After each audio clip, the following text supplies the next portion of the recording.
ஓம் சாந்தி.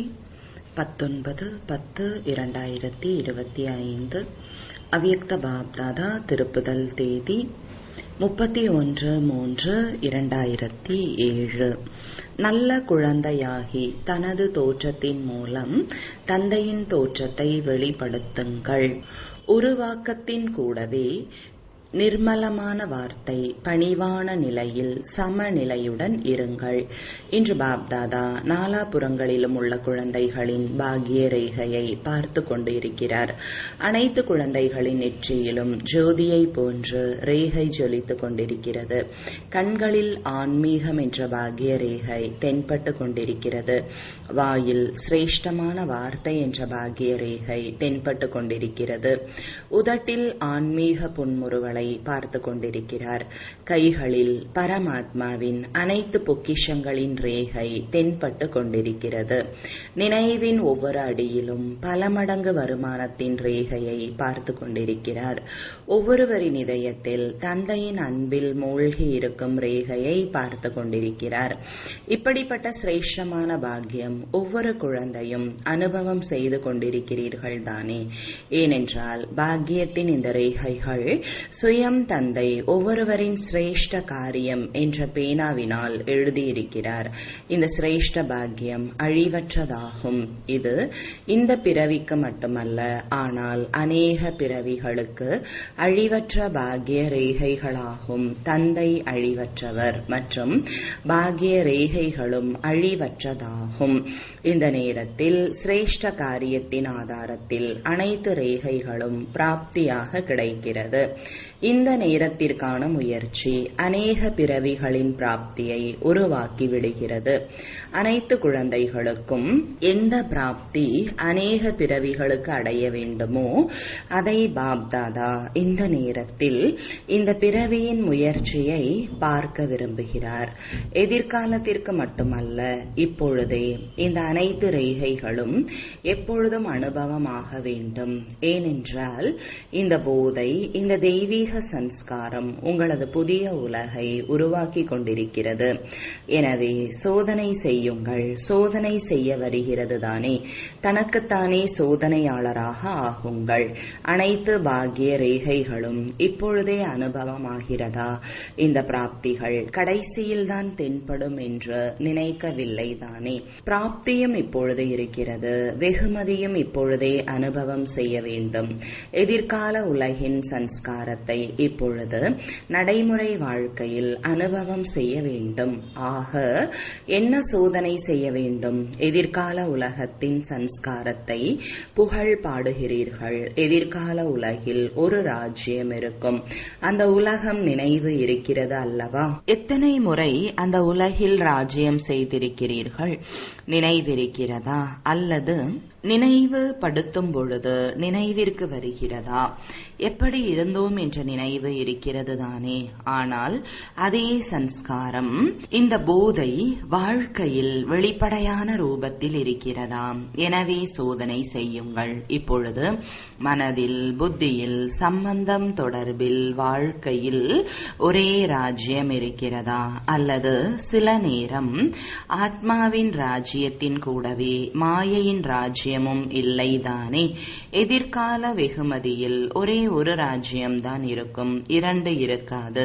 எனவே இப்பொழுது இரண்டு ராஜ்யம் கிடையாது தானே? எதிர்கால ராஜ்யத்தில் ஒரு ராஜ்யத்தின் கூடவே ஒரு தர்மம் இருக்கும். அந்த தர்மம் எது?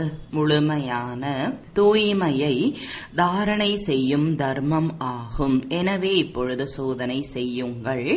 தூய்மை முழுமையாக இருக்கிறதா? கனவில் கூட அசுத்தத்தின் பெயர் அடையாளம் கிடையாது.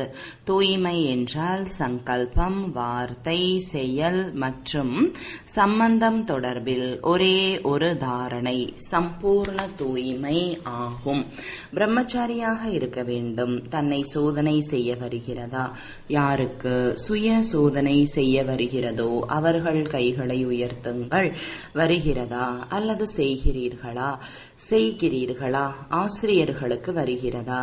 இரட்டை அயல் நாட்டினர்களுக்கு வருகிறதா? ஏன் இப்போதைய தூய்மையின் காரணத்தினால் உங்களது ஜட சித்திரத்தின் மூலமும் தூய்மையை கேட்கின்றனர். தூய்மை என்றால் ஒரே தர்மம் இப்பொழுது ஸ்தாபனை ஆகிறது. அது எதிர்காலத்திலும் நடைபெறுகிறது. அதே போன்று எதிர்காலத்திற்கு என்ன புகழ் இருக்கிறது? ஒரே ராஜ்யம், ஒரு தர்மம் மற்றும் சுகம், அமைதி, செல்வம், அகண்ட சுகம், அகண்ட அமைதி, அகண்ட செல்வம் இருக்கும். எனவே இப்போதைய உங்களது சுயராஜ்யத்தின் வாழ்க்கையில் அது உலக ராஜ்யம், இது சுயராஜ்யம்.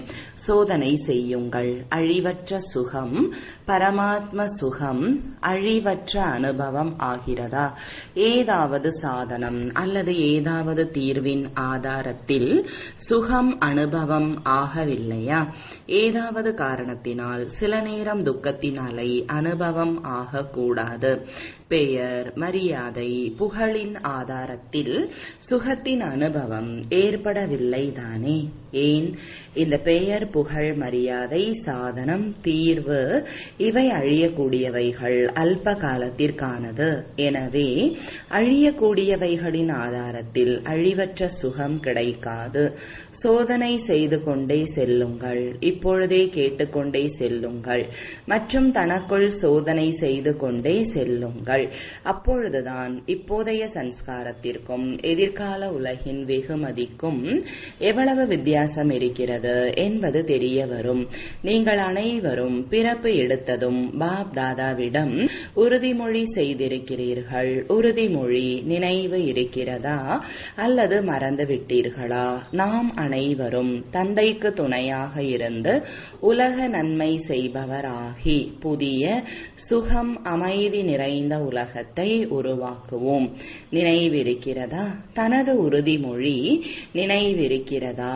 நினைவிருக்கிறது என்றால் கை உயர்த்துங்கள். உறுதிமொழி உறுதியாக இருக்கிறதா அல்லது சிறிது குழப்பமாகி விடுகிறதா? இப்பொழுது பரமாத்ம சம்ஸ்காரத்தின் மூலம் புதிய உலகத்தை உருவாக்கக்கூடியவர்கள். எனவே இப்பொழுது முயற்சி மட்டும் செய்யாமல் முயற்சிக்கான வெகுமதியையும் அனுபவம் செய்ய வேண்டும். சுகத்தின் கூடவே அமைதியையும் சோதனை செய்யுங்கள். அமைதியற்ற சூழ்நிலையிலும் அமைதியற்ற வாயுமண்டலத்திலும் அமைதி கடலான குழந்தைகள் நீங்கள் எப்பொழுதும் தாமரை மலர் போன்ற அமைதியற்ற தன்மையையும் அமைதிக்கான வாயுமண்டலமாக மாற்றிவிட முடிகிறதா? அமைதியான வாயுமண்டலத்தில் நீங்கள் அமைதியை அனுபவம் செய்தீர்கள். இது ஒன்றும் பெரிய விஷயமில்லை. ஆனால் உங்களது உறுதிமொழி அமைதியற்ற தன்மையை அமைதியாக மாற்றக்கூடியவர்கள். எனவே சோதனை செய்யுங்கள். சோதனை செய்து கொண்டிருக்கிறீர்கள் தானே? மாற்றம் செய்யக்கூடியவர்கள் வசமாகவில்லை தானே? மாற்றம் செய்யக்கூடியவர்கள், மாற்றம் செய்பவர்கள் ஒரு பொழுதும் வசமாக முடியாது. அதே போன்று செல்வம், அழிவற்ற செல்வம், ஸ்வராஜ்ய அதிகாரிகளின் செல்வம் எது? ஞானம், குணம் மற்றும் சக்திகள்தான் ஸ்வராஜ்ய அதிகாரிகளின் செல்வங்களாகும். எனவே சோதனை செய்யுங்கள். ஞானத்தின் முழு விஸ்தாரத்தையும் சார ரூபத்தில் தெளிவாக அறிந்திருக்கிறேன் தானே? ஞானம் என்றால் சொற்பொழிவு செய்வது, கோர்ஸ் கொடுப்பது மட்டுமல்ல. ஞானம் என்றால் புரிந்து கொள்வது. ஞானம் என்றால் புத்திசாலி. ஆக ஒவ்வொரு சங்கல்பம், ஒவ்வொரு வார்த்தை, ஒவ்வொரு செயல் ஞானம் நிறைந்தவராகி செய்கின்றேனா? அனைத்து குணங்களும் நடைமுறை வாழ்க்கையில் வெளிப்படையாக இருக்கிறதா? அனைத்தும் இருக்கிறதா அல்லது இயன்ற அளவு இருக்கிறதா? அதே போன்று சர்வசக்திகளும் உங்களது பட்டம் மாஸ்டர் சர்வசக்திவான், வெறும் சர்வசக்திவான் கிடையாது. ஆக அனைத்து சக்திகளிலும் நிறைந்திருக்கிறீர்களா? மேலும் மேலும் அனைத்து சக்திகளும் சரியான நேரத்தில் காரியம் செய்கிறதா, சரியான நேரத்தில் ஆஜராகிறதா, அல்லது நேரம் முடிந்த பிறகு நினைவிற்கு வருகிறதா? எனவே சோதனை செய்து பாருங்கள். 3 விஷயங்களும்: ஒரு ராஜ்யம், ஒரு தர்மம் மற்றும் அழிவற்ற சுகம், அமைதி, செல்வம். ஏனென்றால் இப்போதைய சுயராஜ்யத்திற்கான நேரத்தில் செய்யும் அனுபவம் புதிய உலகத்தில் இருக்க முடியாது. இப்பொழுது இந்த அனைத்து விஷயங்களின் அனுபவம் செய்ய முடியும். இப்போதிலிருந்தே இந்த சன்ஸ்காரம் வெளிப்படும் பொழுது அநேக பிறவிகளின் வெகுமதியின் ரூபத்தில் நடைபெறும். தாரணை செய்து கொண்டிருக்கிறோம், நடந்துவிடும், கடைசி நேரம் வந்தால் ஆகிவிடுவோம் என்று நினைக்க கூடாது. நீண்ட காலம் என்று பாப்தாதா முன்கூட்டியே சைகை கொடுத்து விட்டார். இப்போதைய பயிற்சி நீண்ட கால பிராப்திக்கு ஆதாரம். கடைசியில் ஆகிவிடுவேன் என்று நினைக்க கூடாது. ஆகிவிடுவேன் என்று அல்ல, ஆகியே தீருவேன். ஏன்? சுயராஜ்யத்தின் அதிகாரம் இப்பொழுது நீண்ட கால பயிற்சியாக இருக்க வேண்டும். ஒரு பிறவியில் அதிகாரியாக ஆக முடியவில்லை என்றால், அடிமையாக ஆகிவிட்டால் அநேக பிறவியில் எப்படி ஆக முடியும்? ஆகையால் பாப்தாதா நாலாபுறங்களிலும் உள்ள அனைத்து குழந்தைகளுக்கும் அடிக்கடி சைகை கொடுத்து கொண்டிருக்கிறார். இப்பொழுது நேரம் தீவிர வேகத்தில் சென்று கொண்டிருக்கிறது. ஆகையால் அனைத்து குழந்தைகளும் முயற்சியாளர்களாக மட்டும் ஆகக்கூடாது. தீவிர முயற்சியாளராகி முயற்சியின் வெகுமதியை இப்பொழுது நீண்ட காலம் அனுபவம் செய்ய வேண்டும். தீவிர முயற்சியாளர்களின் அடையாளம் பாப்தாதா முன்பும் கூறியிருக்கிறார். தீவிர முயற்சியாளர் எப்பொழுதும் மாஸ்டர் வள்ளல்களாக இருப்பர். பெறுபவர்களாக இருக்க மாட்டார்கள், கொடுப்பவர்களாக இருப்பர். இவ்வாறு இருந்தால் என்னுடைய முயற்சி இருக்கும். இவர் செய்தால் நானும் செய்வேன், இவர் மாறினால் நானும் மாறுவேன், இவர் மாற வேண்டும், இவர் செய்ய வேண்டும். இது வள்ளலின் அடையாளம் கிடையாது. ஒருவர் செய்தாலும் செய்யாவிட்டாலும் நான் பாப்தாதாவிற்கு சமமாக செய்வேன். பிரம்மா பாபாவிற்கு சமமாக செய்வேன். சாக்காரத்திலும் பார்த்திருக்கிறீர்கள். குழந்தைகள் செய்தால் நான் செய்வேன் என்று ஒருபோதும் கூறவில்லை. நான் செய்து குழந்தைகளின் மூலம் செய்விப்பேன். தீவிர முயற்சியாளரின் இரண்டாவது அடையாளம் எப்பொழுதும் பணிவு. காரியங்கள் செய்தாலும் பணிவு. சேவை மற்றும் பணிவு இரண்டிலும் சமநிலை வேண்டும். ஏன்? பணிவாக இருந்து காரியம் செய்யும் பொழுது அனைவரின் மூலம் உள்ளபூர்வமான அன்பு மற்றும் ஆசீர்வாதம் கிடைக்கும்.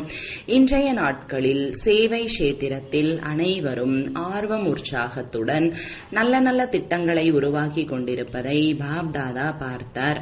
இதற்கு நாலாபுறங்களிலும் உள்ள குழந்தைகளுக்கு பாப்தாதா வாழ்த்துக்களை கொடுத்து கொண்டிருக்கிறார்.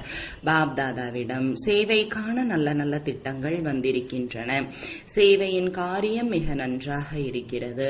ஆனால் எந்த அளவிற்கு சேவையில் ஆர்வம் உற்சாகம் இருக்கிறதோ அந்த அளவிற்கு பணிவாக இருப்பதில் சமநிலை இருந்தால் சேவையில் வெற்றி இன்னும் அதிகமாக வெளிப்படையான ரூபத்தில் பார்க்க முடியும். பாப்தாதா முன்பே கூறியிருக்கிறார், பணிவான சுபாவம், பணிவான வார்த்தை மற்றும் பணிவான ஸ்திதி மூலம் சம்பந்தம் தொடர்பில் வருவது தேவதைகளுக்கு மகிமை செய்கின்றனர். ஆனால் அது பிராமணர்களின் மகிமையாகும். தேவதைகளை பற்றி கூறும் பொழுது அவர்களது வாயில் வெளிப்படும் வார்த்தைகள் வைரம், முத்துகள், விலை மதிப்பற்றது, நிர்மலமான வார்த்தை, நிர்மலமான சுபாவம் என்று கூறுவர். இப்பொழுது பாப்தாதா பார்க்கின்றார், ரிசல்ட்டை கூற வேண்டும். ஏனென்றால் இது சீசனின் கடைசி முறை. நிர்மலமான வார்த்தை, பணிவான ஸ்திதியில் இன்னும் கவனம் தேவை என்பதை பாப்தாதா பார்த்தார். 3 பொக்கிஷங்களின் கணக்கை சேமியுங்கள் என்று பாப்தாதா முன்பே கூறியிருக்கிறார். என்ன முடிவை பார்த்தார்? 3 பொக்கிஷங்கள் என்ன? அது நினைவிருக்கிறது தானே. இருப்பினும் திரும்பவும் கூறுகிறேன். 1 தனது முயற்சியின் மூலம் சேமிப்பு கணக்கை அதிகப்படுத்துவது. 2வது எப்பொழுதும் தானும் திருப்தியாக இருப்பது, மற்றவர்களையும் திருப்திப்படுத்துவது. விதவிதமான சம்ஸ்காரங்களை அறிந்திருந்தும் திருப்தியுடன் இருப்பது மற்றும் திருப்திப்படுத்துவது. இதன் மூலம் ஆசீர்வாதத்தின் கணக்கு சேமிப்பாகிறது. ஒருவேளை ஏதாவது ஒரு காரணத்தினால் திருப்திப்படுத்துவதில் குறை இருக்கிறது என்றால் புண்ணிய கணக்கில் சேமிப்பாகாது. திருப்தி புண்ணியத்தின் சாவி. 3வது சேவையில் எப்பொழுதும் பணிவாக இருப்பது. நான் என்பது கூடாது. நான் செய்தேன் அல்லது எனக்கு கிடைக்க வேண்டும் என்ற நான் மற்றும் எனது சேவையில் வரும்பொழுது அங்கு புண்ணிய கணக்கு சேமிப்பு ஆகாது.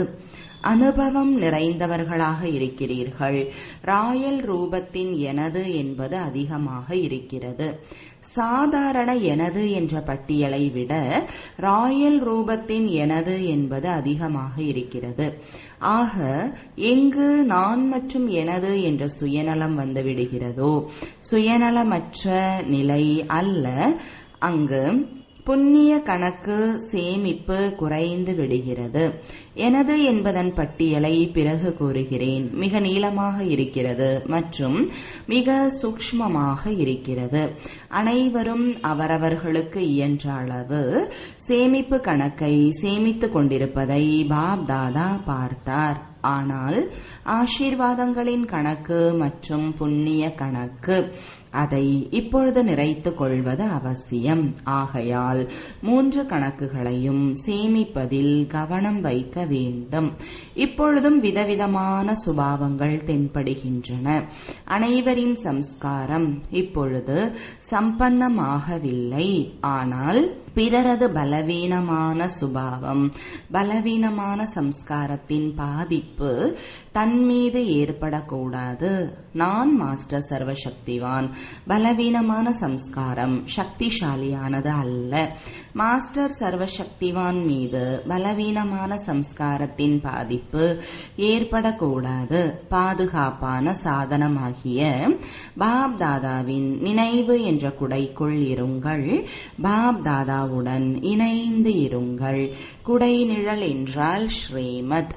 இன்று பாப்தாதா சைகை கொடுத்து கொண்டிருக்கிறார். தனக்காக ஒவ்வொருவரும் சங்கல்பம், வார்த்தை, சம்பந்தம், தொடர்பு, செயலில் புதுமையை கொண்டு வருவதற்கான திட்டங்களை உருவாக்கியே தீர வேண்டும். என்ன புதுமையை கொண்டு வந்தீர்கள் என்ற முடிவை பாப்தாதா முதலில் பார்ப்பார். திட சங்கல்பத்தின் மூலம் பழைய சம்ஸ்காரத்தை மாற்றி இருக்கிறீர்களா? இந்த முடிவை முதலில் பார்ப்பார். என்ன நினைக்கிறீர்கள்? இவ்வாறு செய்வீர்களா? செய்வேன் என்று கூறுபவர்கள் கைகளை உயர்த்துங்கள். நல்லது. செய்வீர்களா அல்லது மற்றவர்களை பார்ப்பீர்களா? என்ன செய்வீர்கள்? மற்றவர்களை பார்க்க கூடாது. பாப் தாதாவை பாருங்கள். தங்களது பெரிய தாதியை பாருங்கள். எவ்வளவு விடுபட்ட மற்றும் அன்பான நிலை பாப் தாதா கூறுகிறார். எல்லைக்கு உட்பட்ட நான் மற்றும் எனது என்பதிலிருந்து விடுபட்டவரை யாராவது பார்க்க வேண்டும் என்றால் தங்களது பாப் தாதாவின் இதய சிம்மாசனதாரியாகிய தாதியை பாருங்கள். முழு வாழ்க்கையிலும் எல்லைக்குட்பட்ட நான் எனது என்பதிலிருந்து விடுபட்டு இருந்தார். அதன் முடிவு வியாதி எவ்வளவு பெரியதாக இருந்தாலும் வலி துக்கத்திலிருந்து விடுபட்டு இருந்தார். ஒரே ஒரு வார்த்தையில் உறுதியாக இருந்தார். தாதி, ஏதாவது வலி இருக்கிறதா? தாதி, ஏதாவது ஆகிக் கொண்டிருக்கிறதா என்று யாராவது கேட்டால் என்ன பதில் கிடைக்கும்? ஒன்றும் இல்லை. ஏனென்றால் சுயநலமின்றி மற்றும் பரந்த உள்ளத்துடன் அனைத்தையும் தனக்குள் அடக்கிக் கொண்டார். அனைவருக்கும் பிரியமானவராக இருந்தார். இதன் நடைமுறை அடையாளத்தை பார்த்து கொண்டு இருக்கிறீர்கள். பிரம்மா பாபாவின் விஷயத்தை கூறும் பொழுது அவரிடம் தந்தை இருந்தார் என்று கூறுகிறோம். ஆனால் தாதி உங்களுடன் பிரபுவின் பாலனையில் இருந்தார், படிப்பை படித்தார், சேவையில் துணையாக இருந்தார். ஆக ஒருவர் சுயநலமற்ற ஸ்திதியில் இருக்க முடிகிறது என்றால் நீங்கள் அனைவரும் ஆக முடியாதா? ஆக முடியும் அல்லவா? நீங்கள் தான் ஆகக்கூடியவர்கள் என்ற நம்பிக்கை பாப் தாதாவிடம் இருக்கிறது. எத்தனை முறை ஆகி இருக்கிறீர்கள்? நினைவு இருக்கிறதா? அநேக கல்பம் தந்தைக்கு சமமாக ஆகியிருக்கிறீர்கள். மேலும் இப்பொழுது நீங்கள்தான் ஆகக்கூடியவர்கள். இதே ஆர்வத்துடன் உற்சாகத்துடன் பறந்து கொண்டே செல்லுங்கள். தந்தைக்கு உங்கள் மீது நம்பிக்கை இருக்கிறது என்றால் நீங்களும் தன் மீது எப்பொழுதும் நம்பிக்கை புத்தியுடையவராகியே தீர வேண்டும் என்ற நம்பிக்கை புத்தியுடையவராகி பறந்து கொண்டே செல்லுங்கள். தந்தையின் மீது அன்பு இருக்கிறது. அன்பு 100% அதிகமாக இருக்கிறது. இவ்வாறு கூறுகிறீர்கள் அல்லவா? இது சரிதானே? யாரெல்லாம் அமர்ந்து இருக்கிறீர்களோ அல்லது யாரெல்லாம் அவரவர்களது இடங்களில் கேட்டுக்கொண்டிருக்கிறீர்களோ பார்த்து கொண்டிருக்கிறீர்களோ அவர்கள் அனைவரும் அன்பு என்ற பாடத்தில் தன்னை 100% என்று நினைக்கிறீர்களா? கைகளை உயர்த்துங்கள். 100% இருக்கிறதா? நல்லது. பின்னால் அமர்ந்து இருப்பவர்கள் நன்றாக கையை உயர்த்துங்கள், அசையுங்கள். இன்று 22,000க்கும் அதிகமான சகோதர சகோதரிகள் வந்திருக்கின்றனர். இதில் அனைவரும் கைகளை உயர்த்தி இருக்கிறீர்கள். ஆக அன்பின் அடையாளம் சமமாக வேண்டும். யார் மீது அன்பு இருக்கிறதோ அவரை போன்று பேசுவது, அவரை போன்று நடப்பது, அவரை போன்று சம்பந்தம் தொடர்பில் வருவது, இதுதான் அன்பின் அடையாளமாகும். இன்று இப்பொழுதே பாப்தாதா பார்க்க விரும்புகிறார். ஒரு வினாடியில் சுயராஜ்யத்தின் இருக்கையில் கட்டுப்படுத்தும் சக்தி, ஆளும் சக்தியின் சன்ஸ்காரத்தை வெளிப்படையான ரூபத்தில் வினாடியில் அமர முடிகிறதா? ஆக ஒரு வினாடியில் 2-3 நிமிடத்திற்கு ராஜ்ய அதிகாரி என்ற இருக்கையில் நிலைத்து விடுங்கள். நன்று. ட்ரில்.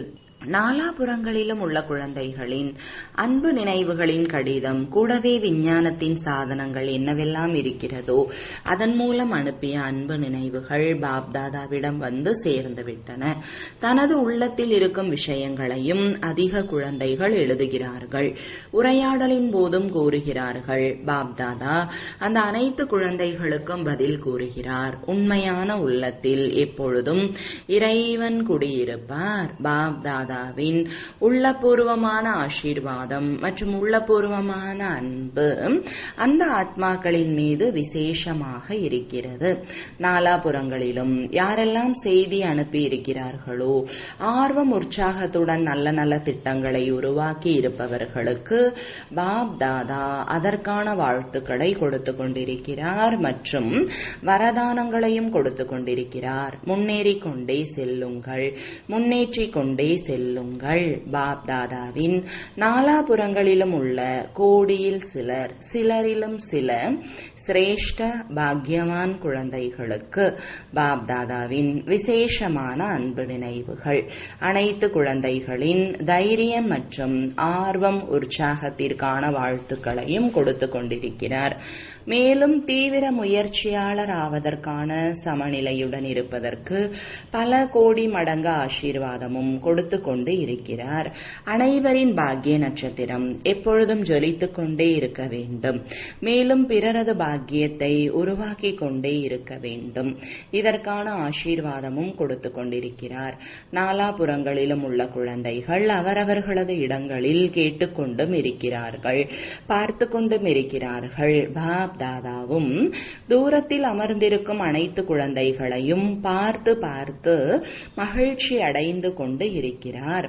பார்த்து கொண்டே இருங்கள் மற்றும் மதுவனத்தின் அழகை அதிகரித்து கொண்டே இருங்கள். ஆக அனைத்து குழந்தைகளுக்கும் உள்ளபூர்வமான ஆசீர்வாதத்துடன் வணக்கங்கள். ஆன்மீக தந்தைக்கு ஆன்மீக குழந்தைகளின் அன்பு நினைவுகளும் வணக்கங்களும். வரதானம்: கவனம் என்ற திரியின் மூலம் ஆன்மீக சொரூபம் என்ற நட்சத்திரத்தின் ஜொலிப்பை அதிகப்படுத்தக்கூடிய ஈர்க்கும் மூர்த்தி ஆகுக.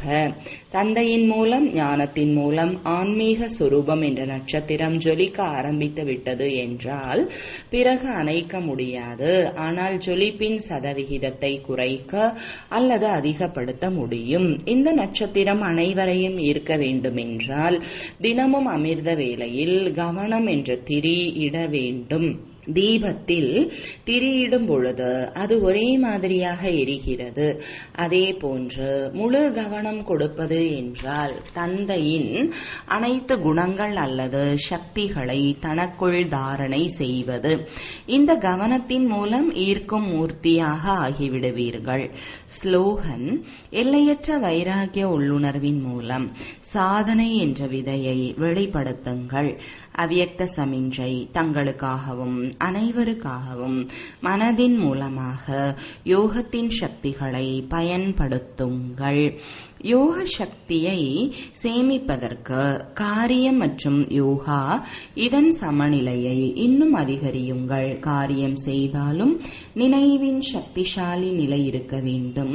இந்த பயிற்சியை அதிகப்படுத்துங்கள். சேவைக்காக புதிதாக கண்டுபிடிப்பது போன்று இதன் விசேஷ அனுபவங்களின் பயிற்சிக்காக நேரம் ஒதுக்குங்கள். மேலும் புதுமையை கொண்டு வந்து அனைவரின் முன் உதாரணம் ஆகுங்கள். குறிப்பு: இன்று மாதத்தின் 3வது ஞாயிற்றுக்கிழமை அனைத்து ராஜயோகி தபஸ்வி சகோதர சகோதரிகள் மாலை 6:30 மணி முதல் 7:30 மணி வரை விசேஷமாக யோக பயிற்சியின் பொழுது மாஸ்டர் சர்வசக்திவானின் சக்திசாலி ரூபத்தில் நிலைத்திருந்து இயற்கை சகிதமாக அனைத்து ஆத்மாக்களுக்கும் தூய்மையின் கிரணங்களை பரப்புங்கள்.